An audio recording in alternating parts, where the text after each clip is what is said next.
Hello and welcome. In the last video, we picked a physical device.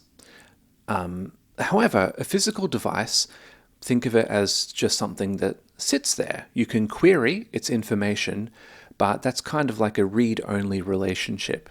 To set up a read-write relationship, we need to create what's called a logical device. That's a binding between Vulkan and the physical device. Let's have a look at it.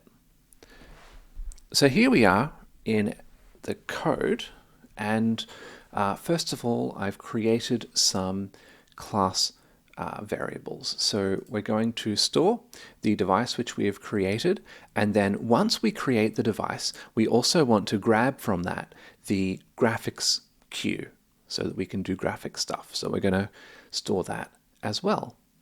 The logical device creation occurs after the physical device has been selected. So let's jump down into the function. The first thing we'll need to do is grab all of the queue family indices. At this point, we really just care about the graphics queue. So we call this function. And then we need to create or specify a bunch of structs in order to create our logical device. The first of those is which queue families, or which queues we're requesting. In this case,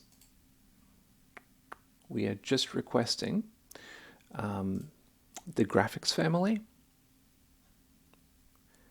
of which there's one, and we can give each queue a priority, which is a number between 0 and 1.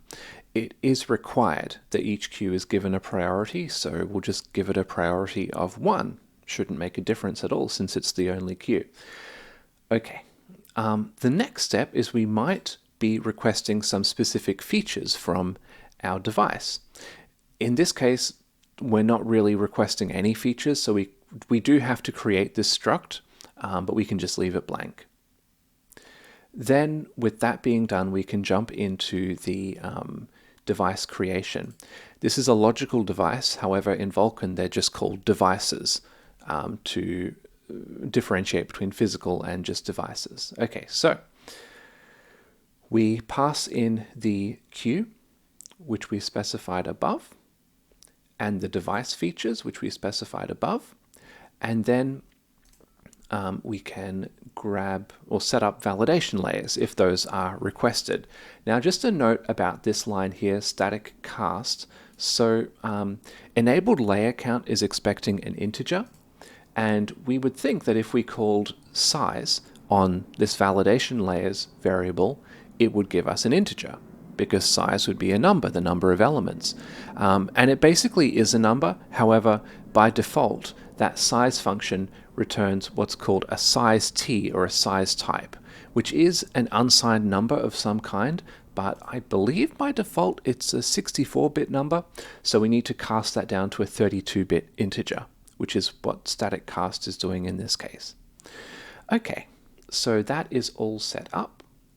Then we call create device, which works the same way as a lot of our other creation functions.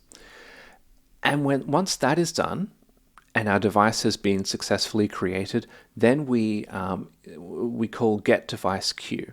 So we call it on our device. We want the index of the graphics family, and then we just want the first queue from that graphics family. That'll work just fine. We populate that into our graphics queue variable, and that's it. Our device is created, and we've gotten the graphics queue from there.